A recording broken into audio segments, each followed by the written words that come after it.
kupigania watu, kupigania nchi ya Kenya. Kwa hivyo he is the inheritor of that proud history and legacy from the family of struggling to make the lives of other people and the lives of this country better. Yeye sio dynasty ya ile ingine ilikuwa inasemwa huko. Kwa hivyo mimi najua ile mipango wako naye to raise the bottom, those who are the bottom of our economy, to raise them up, building on what the president has done, will transform this country. And what he is saying of giving some support to those who really need it, so that they can also live a dignified life and also contribute to the economy of the country, is a great plan. It is doable. It has been done elsewhere. Once the economy is grown, the energies we have are liberated to continue building our economy. I am sure that little money will be able to be generated to support the others, so that they can also come up and continue building the momentum for economic takeoff. Ya mwisho, mimi nashukuru kwa maombi yale mmeniombea, na ya Mungu ni mengi. Yes. Ya Mungu ni mengi. Unajua pia wale wako kwa dini ya kanisa, huwa tunasema there is a God's moment. Kuna moment ya watu na ya Mungu. Na mimi naona moment ya Raila Amolo Odinga imefanya nini? Imefika. It is very clear. The signs are there. Those who are not believing, I think they had better come. Join us. And that's why you can see people who purport to climb the mountain and confidently say they are on top of the mountain. They could not realize they had been guided by the wrong guides. So wamepika pale old Moses, wanafikiria wako wapi? Wako kilele ya mulima, because they have been misled by the wrong people into the mountain. Raila is following the right guides, the people who have the local information, the local touch, the trust of the local people. I can see him already on the top of the mountain, and Bwana Amolo, he is not coming down. Hakuna mambo ya kurudi chini. Atakaa huko, awe anatazama Kenya kwa kona zote huko, kitazama vizuri na kutuelekeza kule tunaelekea. Mimi sina mengine, asanteni sana. Mungu awabariki. Thank you very much, Bwana Munya. We appreciated all the groups, kuanzia Njuri Ncheke, kwenda youth, kwenda MCAs na wale viongozi wengine. Lakini kuna timu moja tulisahau ambaye sitapatia nafasi kuongea, lakini ningependa tujue ako hapa, and they are very critical in this journey of climbing the mountain. All the former members of parliament wakiongozwa na Adams Matthew Karauri ambao ako hapa, also Bwana Peti Kimiriti ambaye one time walikuwa kule bunge na His Excellency Raila Amolo Odinga. Bwana Adams Karauri, mheshimiwa yuko hapo, tumpigie makofi. Na kama kuna mwingine, kuna mheshimiwa Kadhuri, tumpigie makofi, na Bwana Peti Kimiriti. Kwa hivyo kwa nafasi hii ningeomba sasa nimupatie our brother, the governor of the great county of Kisii, Bwana His Excellency Ongwae, atusalimie. Asante sana ndugu yangu governor wa great county ya Tharaka Nithi, Right Honorable Prime Minister and all protocols observed, ndugu zangu kutoka Meru na Tharaka Nithi, mugeni, ndugu zangu kutoka Embu, Muriaro. Mimi nimekuja hapa kutoka Nyanza, nimetumwa na watu wa Nyanza nije kuwasalimia, na wameleta salamu zao. Mnasemaje? Right Honorable Prime Minister, huyu ni kaka yangu kutoka Nyanza. Sisi wenyewe tumekuwa na azimio letu, na kwa azimio letu tulisema kwamba kitu ya kwanza unafanya, enda kwa huko usalimie ndugu zetu huko Mount Kenya, na vile amekuja hapa, amekuja shauri vile sisi wenyewe tuliongea huko Nyanza. Right Honorable Prime Minister, sisi especially hapo kutoka Nyanza, unajua tuko wa Kisii, tuko wa Kuria, kuna Wajaluo huko na tumeishi pamoja vizuri. Hapa Meru yenyewe, mtu wa kwanza ambaye alikuwa daktari hapa alikuwa kutoka Nyanza, Dr. Manduku. Ukienda hapa Meru saa hii, magavana hapa wawili wako hapa, kuna over 60 lawyers kutoka Nyanza. So hawa ni watu tumeishi vizuri. Mimi nimekuja hapa kuangalia na kuona vile mnaongea na kaka yangu, na nikirudi huko nyumbani Nyanza nitasema kwamba hii mlima tumeipanda na tunaendelea kupanda, na wale ni watu wazuri, na nawapigia asante sana, na Mungu awabariki. Thank you very much. Thank you very much Governor Ongwae kwa hii nafasi. Naomba nimpe ndugu yangu Governor of Meru County, the great Meru County, Honorable His Excellency Kiraito Murungi. Makofi kwake.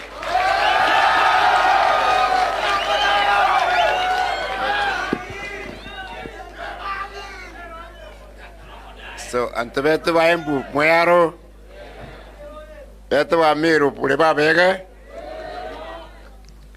buru wa Kingangi kiriku. Asanteni sana. Mimi sioni ni nini tunaongea hapa sana, kwa ni kama mekata kesi, sidio? Na wale wa kanisa wanajua watu wakiokoka kuna haja gani ya kuongea na wao. Simulete maji. Tunakubali azimio la umoja tukiwa Mount Kenya East.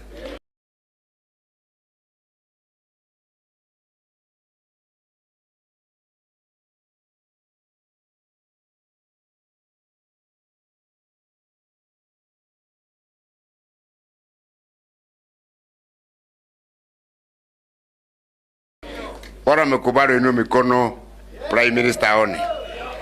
Asanteni sana. Hatutaongea kanati kinyaba abu bukununkera. Bukona yakakwena muruke. Baraba kona kwena muruke bo kienjara tone. Sawa. Busiko na harufu. Sidio? Kwa hiyo mnasema mambo ya baba namna gani? Baba.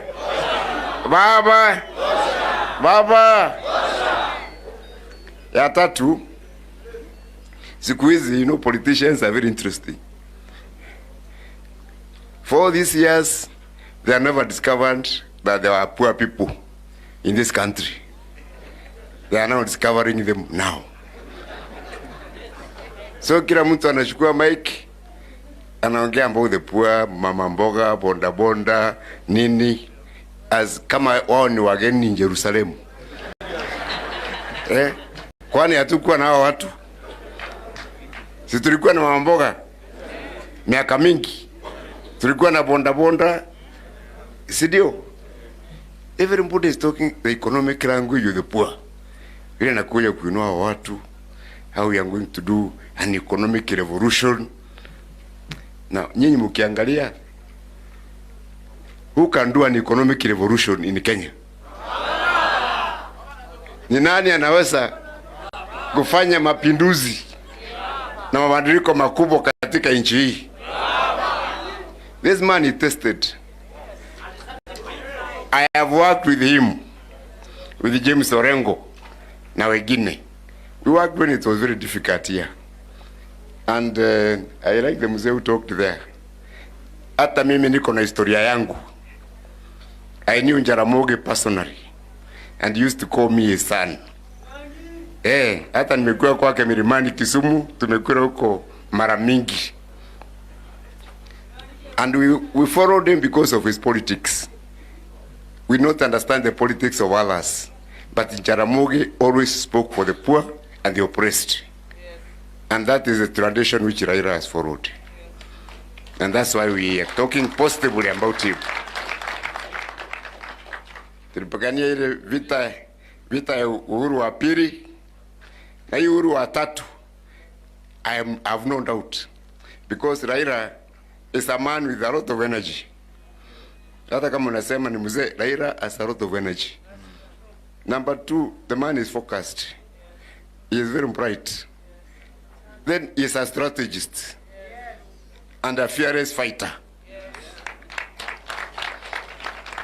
So mkitaka vita ifaulu, tuwe na nani? Tuwe na nani? So even this economic revolution, what is going to transform the lives of the people at the mashinani ya vijana na nini? Ni nani? Ni baba. So we are not following him foolishly. We know the kind of person he is. 3, niseme hivi. We don't want hiyo uongo. You know, nyinyi wanasiasa mnajulikana sana kwa uongo. Wakati ukipika wakura, we are promising this and that, even things you know will never happen.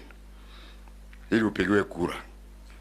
Now, wakati huu, I want to test Kanini Kega, mkubwa wa budget. Yes. Now, tunataka pesa mashinani. Everybody is talking about pesa mashinani. If the 35% in BBI was passed, in Meru County, I will get an extra 6 billion Kenya shillings. Sasa Kanini Kega, sitaki uniambie mambo ya 2022. 35% does not require referendum. World Fund does not require referendum. Youth Council does not require referendum. Abulete mswada bunge wakati huu, na nyinyi wajumbe mko hapa, tuone mkisupport, tuone nani anakataa, ili tujue huyu ni uongo anaongea vile atainua wale vijana, si ndio?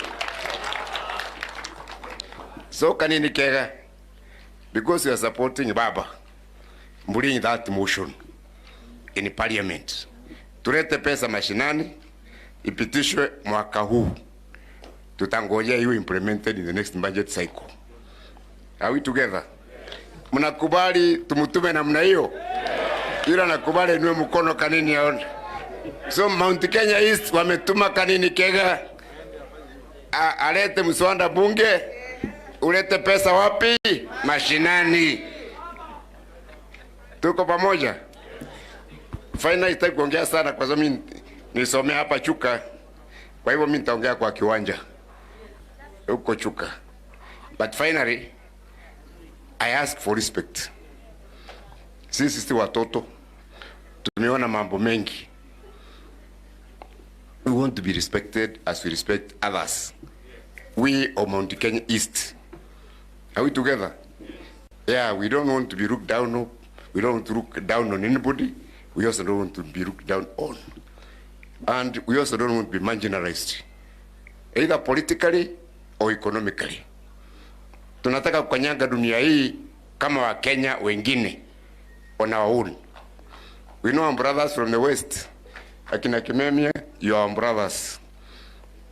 But even among brothers, kuna wengine wanabeba.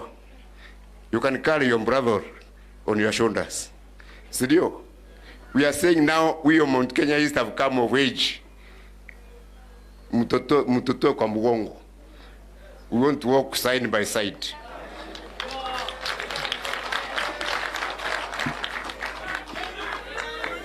So mkisalimia baba, hata sisi tunasalimia baba. Mkiongea na baba, hata sisi tunaongea na baba. Hata hakuna mambo ingine. Na ndio tumesema sisi sote tuingia kwa basi. Tukitaka kwenda kutembelea baba Nairobi, tunaingia kwa basi. Alafu tunaenda wapi? Nairobi. Ndio tukitatushikirenya. We empower ourselves. Ndio tumesema sasa salamu zetu ambazo wakati huu ni power, because we need power in Mount Kenya East. I know you are ODM and others, lakini salimia hiyo salamu yangu. All right, kwa leo tukisema bas tunasema power. Bas. Bas. Bas. Asanteni sana, tuonane kwa kiwanja. Makofi kwa Governor Kiraitu. A very, very courageous man. He once put me in the bus in 2013.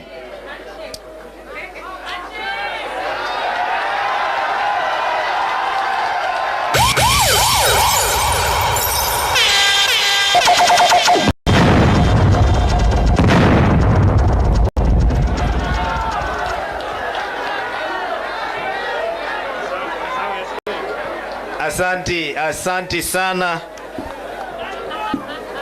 Hata bila kuongea, hata bila kujua nini imesemwa hapo, actions speak louder than words. Hiyo kuona inatosha kujua nini imeendelea hapo. Where there is a baba, there is always peace. Nafasi hii naomba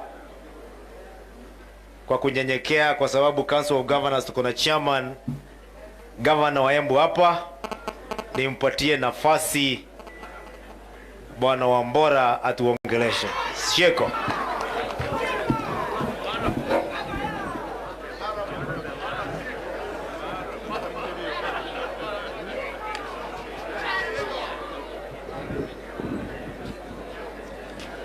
Asanteni sana. Tumesikia hadithi mingi papa, na ni wakati mimi nangojea speech yako. Hawa delegate wote wanangojea wewe uongee. Au si ndivyo?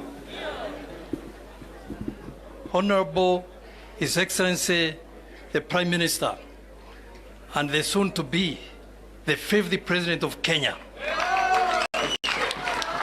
Karibu Mount Kenya East. Mara moja. Oh yes. Tumesikia mengi. And I would want to thank all the senators who are with us here, the governors, the MPs, members of the delegates, MCAs, Unity ya Mount Kenya East, Unity ya Mount Kenya imeanza leo. I will not talk much because I'm going to host you in Embu in a few minutes. Tunakungojea huko. Oh yes, tunakungojea mara moja huko kwa sababu tunapenda wewe. Mimi ningetaka kusema tu jambo moja ndivyo nikusikie, ya kwamba one, to thank you very much. Even before I became the chairman of the Council of Governors, anytime I rang you, Your Excellency, you have never let me down. The last time is when you came from Mombasa kusoma ile Azimio ya Umoja, and you were able to afford me a lunch one-to-one, and we talked for 3 hours. I left with no doubt that you are the most qualified person in this country to be the 50th President of Kenya. Tuko na candidates hapa, nafikiria wanataka attention hapa Mount Kenya area. Ni attention wanataka. We are not worried about those ones. Kuna wengine huko. And I was able to officiate kule kwa Mount Kenya, Safari Park, Mount Kenya Foundation, when they told me to officiate, and when they were meeting the One Kenya Alliance. And I was very clear. I told them, without unity, hakuna bahari munaenda. They must work with you kutoka sasa mara moja. Watu wa Mount Kenya East, Embu, Tharaka, Nithi, Meru, from now on mara moja tutafanya kazi na wewe moja kwa moja. Central Kenya, and we shall be coming to Western Mount Kenya West. I don't know whether it's Nyandarua or whatever it is. Tutakuja huko. We shall fuata wewe hata kwa mkutano ya mwisho ya Nairobi. We shall all come.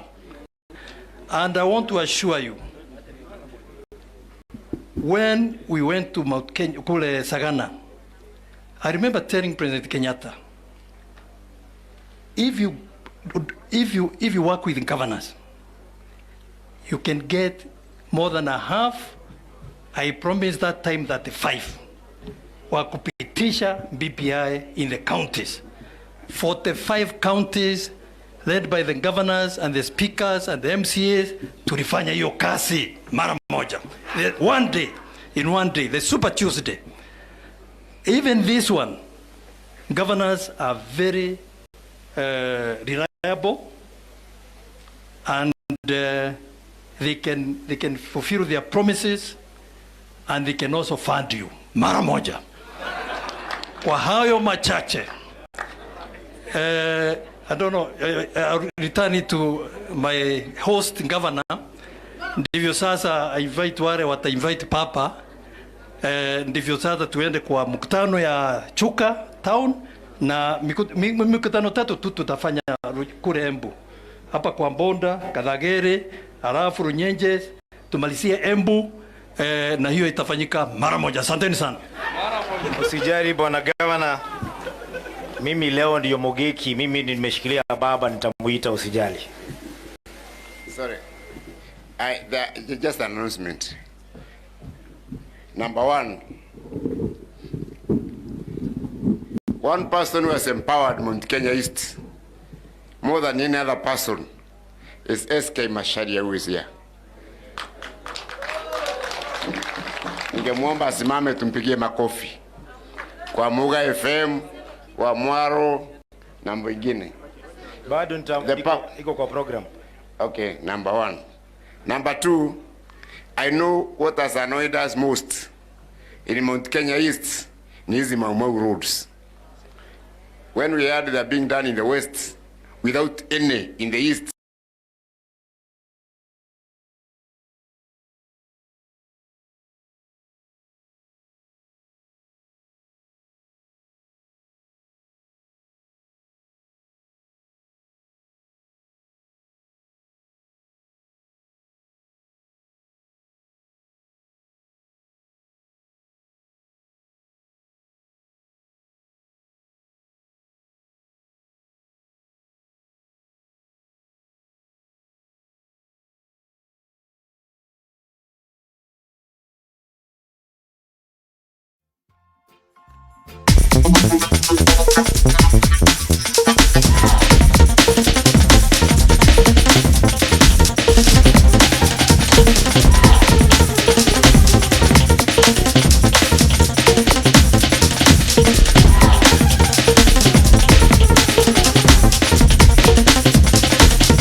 Ndio baba.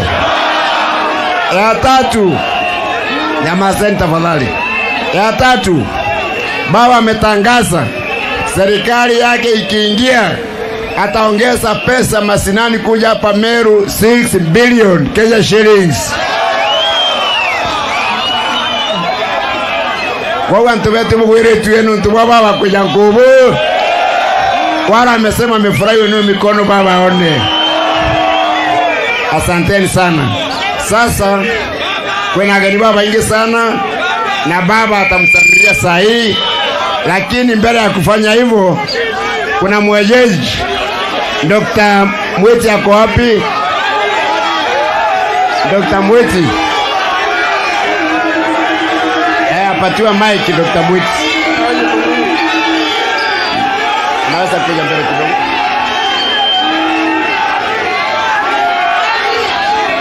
Okay, ngojeni kidogo. Hata huyo mwingine. Tulieni tafadhali, tulieni. Daktari, tunyamaze tusikilize.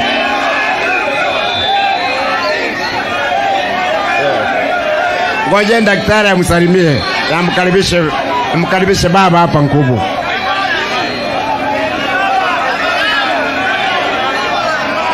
All right.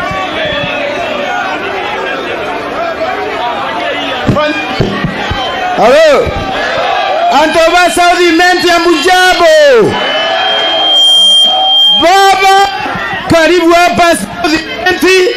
Mimi ndio na nilikuwa candidate wa Jubilee na watu wa Jubilee na watu wa Saudi Menti wamekukaribisha.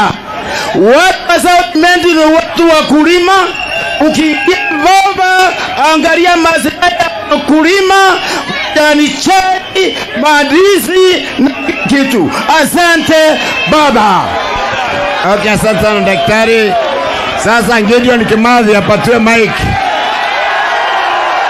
Leta hiyo mic Gideon Kimathi. Wapi mic ya Gideon huko mbele? Patia yule.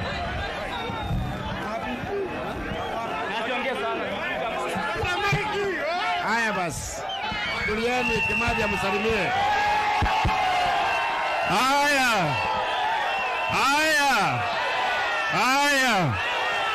Leo ni leo, msema kesho ni nani? Mbas. Munakaribisha baba hapa Nkobo. Vijana lingireni baba makofi mazuri. Kina mama tukaribishe baba kwa soko.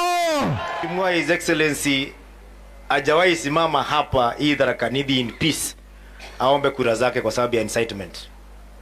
Kila wakati ni mawe, matusi, kofia zinachomwa. I am happy today kusema mimi nikiwa mzee wa hii kijiji ya Tharaka Nithi, kwa niaba huyu msichana anaitwa Tharaka Nithi, mimi nimefungua mlango ndio ukuje utongoze huyu msichana wa Tharaka Nithi. Na kwa sababu wengi wamekuja na nimeona vile wanakaa saa hii kama babake hii kijiji, mimi naweza kuambia unaweza jua wakati msichana amependa kijana ambaye ameingia. Kuna tofauti. Mimi naona tofauti. Kwa sababu kukaa hivi unaona wamekaa tangu asubuhi na unaoni wakitoka wako na hamu ya kusikiza. And I want to tell you, we will support you not only to climb the mountain, hata ukishuka tutakuwa na wewe mpaka ufike pale unataka kwenda. Na wewe ukifika huko usitusahau, kwa sababu even through my colleagues who feel for Tharaka Nithi, because wale governors wengine wako hapa maongea juu huko kwingine, we always feel very disadvantaged kwa sababu hakuna projects ambayo huanzishwa na serikali most of the time ambayo inaenda serikali ingine kama imeisha inakuanga nusu, inakuwa begging to for the next elections.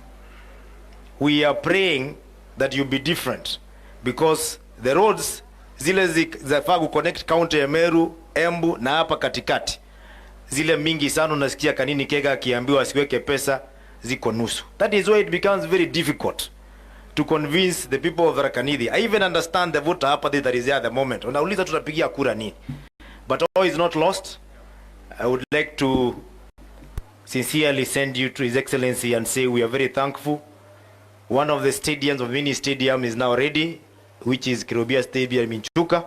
Tunamkaribisha akuja afungue, na ikiwezekana the next celebration that is going out of Nairobi iletwe hapa kwa Kirobia Stadium, so that people can know Jubilee government is working when you have the right partners. Kwa hiyo mengi, ningependa nichukue nafasi hii, we be upstanding, hata kama tuko na jaa na tumefurahi, tumukaribishe His Excellency the Prime Minister.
Huyo waziri wa kilimo kwa kirefu sana.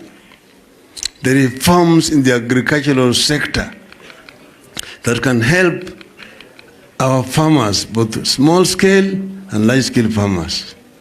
So we've got a very clear policy about those issues.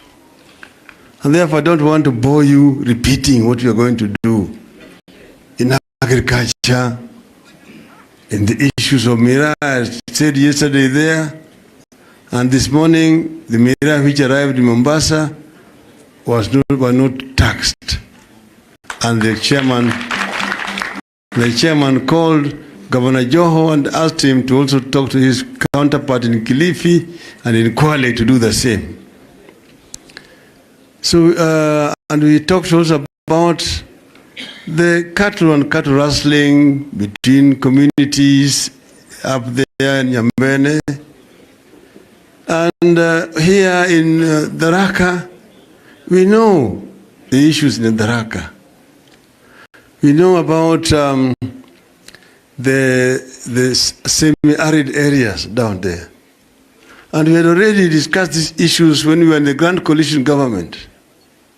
We are going to construct the Grand Falls, Mutonga, and create a big irrigation scheme, the whole of that region, that would actually deal with issues of food production in that area and economic activities, and also control that water so that we avoid flooding down in Garissa, in Tana River, and so on. So again, I don't want to talk much about that. But let me get back now. I want to, in a few minutes, just to talk to you about why Azimio, the Umoja. This is a mighty colonial power, what was called the British Empire. The empire where the sun never sets. And going to the bush with just a frame of bicycles, a makeshift guns, against that huge army of the British. But walisema, kama mbaya ni mbaya. Enough is enough. Because the humiliation that the African people were subjected to around at that time. Because to Mzungu, you are just a bloody African. They didn't care whether you are Kikuyu, you are Mjaluo, you are Mkamba, you are Mkale, and so on. We just taka, bloody Africans. So you had an apartheid system here in this country. That's what our children need to know. That's why I'm telling them about two types of revolution. The first was to bring independence. And those people were very brave. Here you're talking about in the land of General Mariama and Baimungi, the generals of Meru. You got other generals the other side, west. Akina Madenge, Akina Kangede, Akina Kimathi, and so on. But these people were real Kenyan patriots who were prepared to pay the ultimate price so that Kenya could be free. So the struggle was a combination of the armed struggle and political agitation of our people. That's what brought independence to Kenya. But when they stood up, the British declared a state of emergency in this country. A state of emergency humiliated people like hell. In this region, there was what was called the Kikuru Meru Embu. And in those days, the radio used to announce to Kenyans that Kikuyu, Meru, and Embu are dangerous people, ni watu hatari. Ukiona moja kipita, piga report kwa polisi mara moja. See, I heard it myself on the radio. Those days of state of emergency. So they introduced then this pass. This is called Kikuyu Embu Meru Passbook.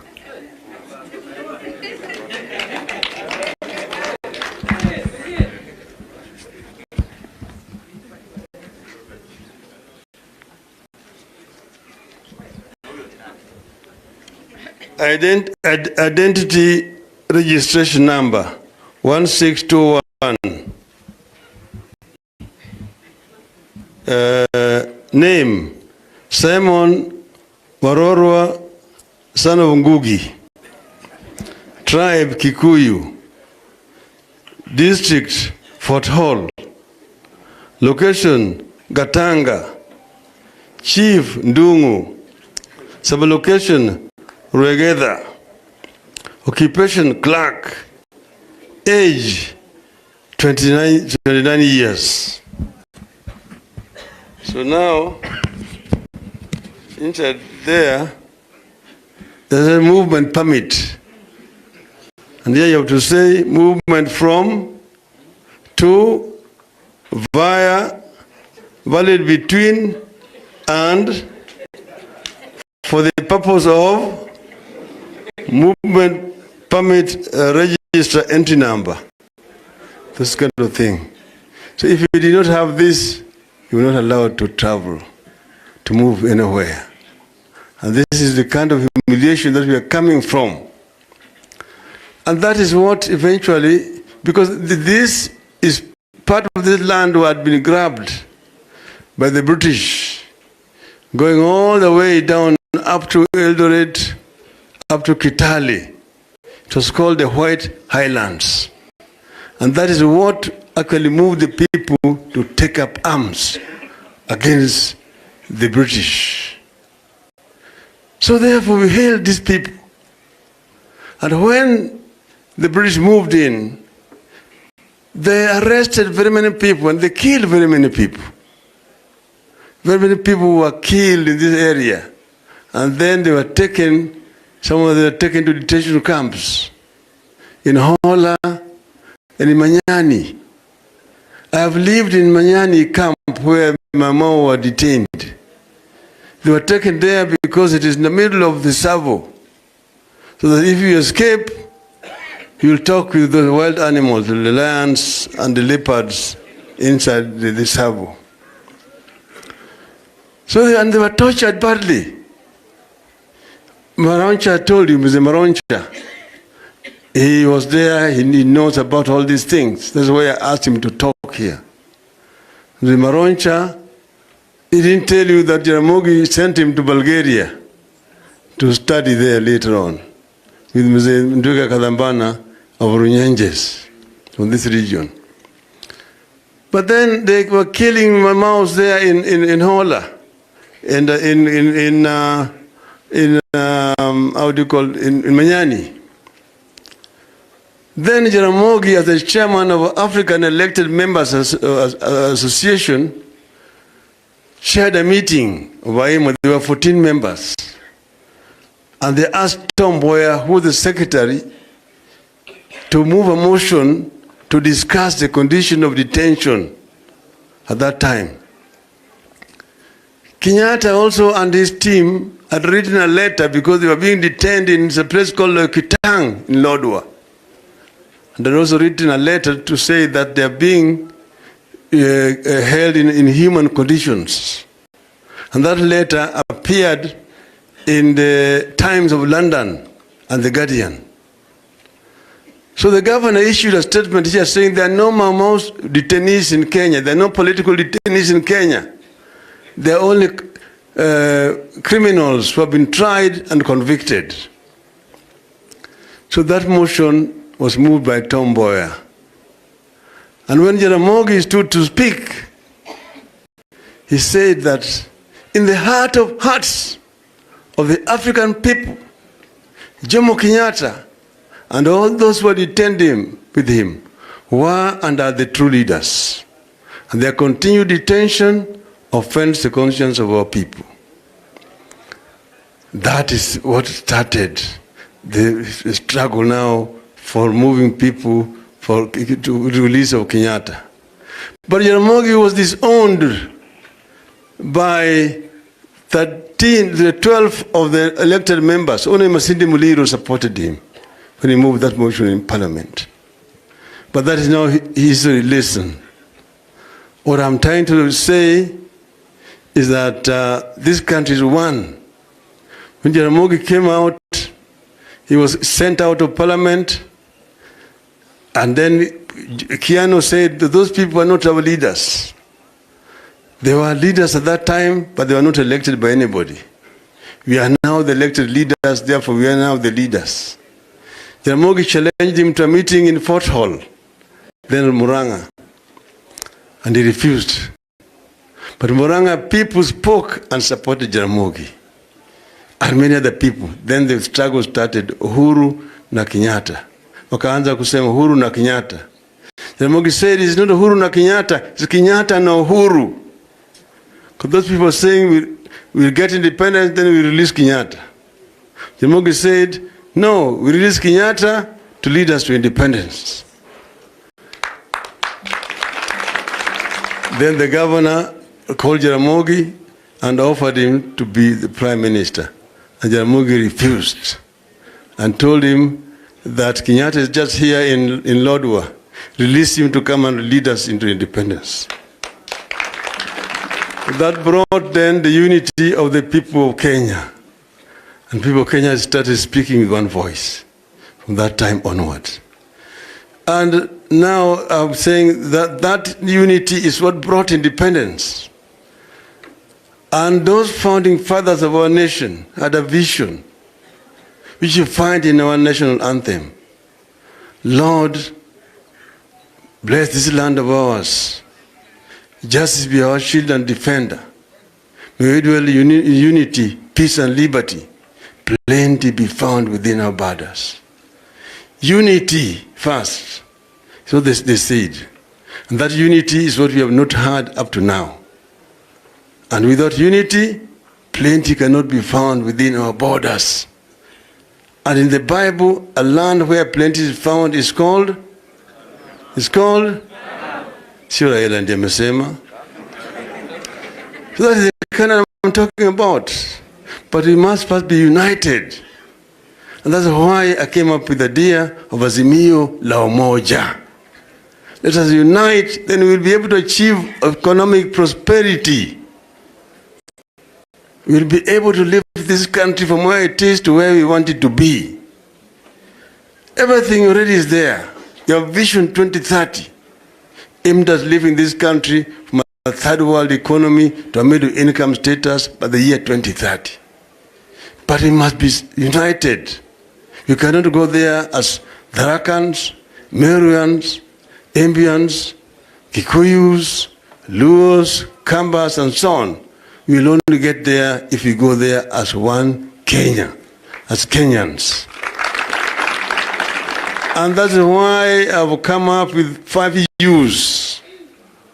Utu, Undugu, Umoja, Usawa, Uzalishaji.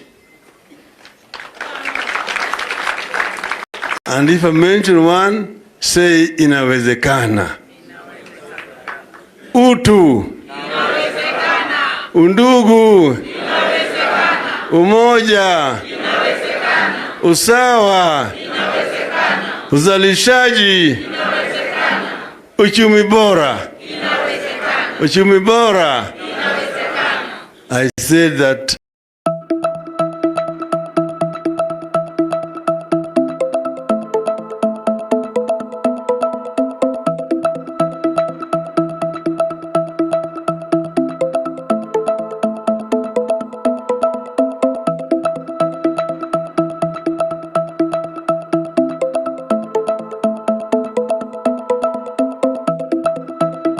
tusitoke. Anything that is not written as resolutions za mkutano ya leo ambayo imeandikwa na tutasomewa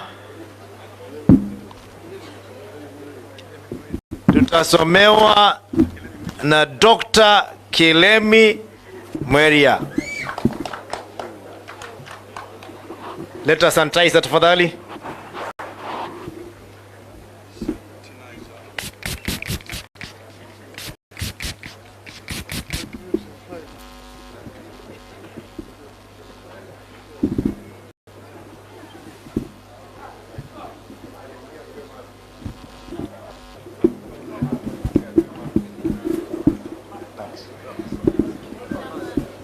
Sorry?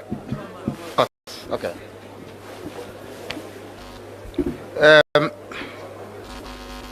Watu wa Mount Kenya hamjamboni.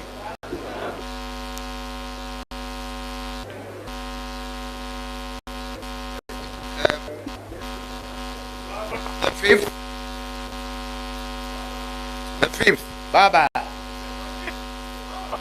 Amesikia. Let me read the resolution of this gathering.